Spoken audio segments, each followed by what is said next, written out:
सरपंच संतोष देशमुख हत्या प्रकरणी अखेर वाल्मिक कराडवरती मकोका अंतर्गत गुन्हा, सध्या SIT कडे ताबा। आज केस कोर्टामध्ये हजर करणार।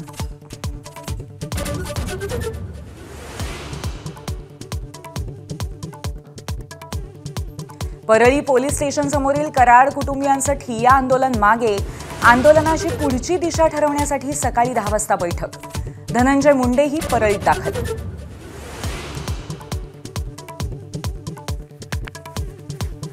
पंतप्रधान नरेंद्र मोदींचा आज मुंबई आणि नवी मुंबई दौरा। नौदलाच्या ताफ्यामध्ये INS सुरत, निलगिरी आणि वागशीर सहभागी होणार। नवी मुंबईमध्ये करणार इस्कॉन मंदिराचं उद्घाटन।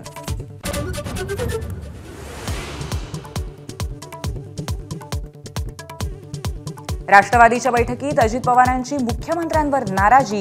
हसन मुश्रीफ, बाबासाहेब पाटलांच्या खात्याचे निर्णय बदलल्यामुळे नाराजीची चर्चा। ABP माझाला सूत्रांची माहिती।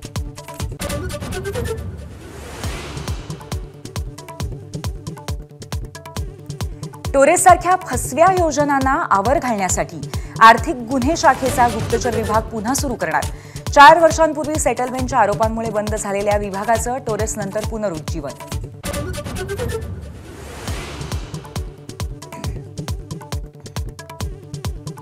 कोरोनाच्या ढिसाळ हाताळणीमुळे लोकसभा निवडणुकीमध्ये भाजपच्या जागा घटल्या। फेसबुकच्या मार्क झुकरबर्गच्या वक्तव्याची भारत सरकारकडून गंभीर दखल।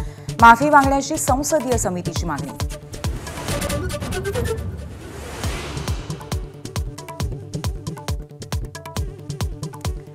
विदर्भात गेल्या 15 दिवसात 6 वाघांचा मृत्यू। भंडाऱ्यामध्ये 2 तर नागपूर, चंद्रपूर, यवतमाळ आणि गोंदियामध्ये प्रत्येकी 1 वाघाचा मृत्यू। वन्यजीव प्रेमींकडून चिंता व्यक्त।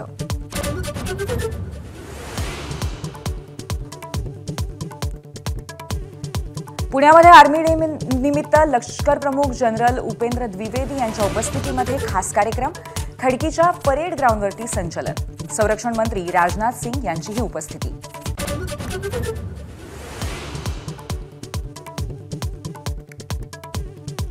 पत्नी किंवा गर्लफ्रेंड्स 2 आठवड्याहून जास्त काळ क्रिकेटपटूंसोबत राहू शकत नाही।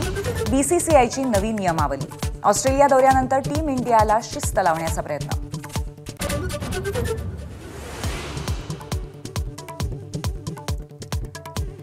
शेगाव परिसरातल्या केस गळती आजाराचा फैलाव आता शेजारच्या नांदुरा तालुक्यातही।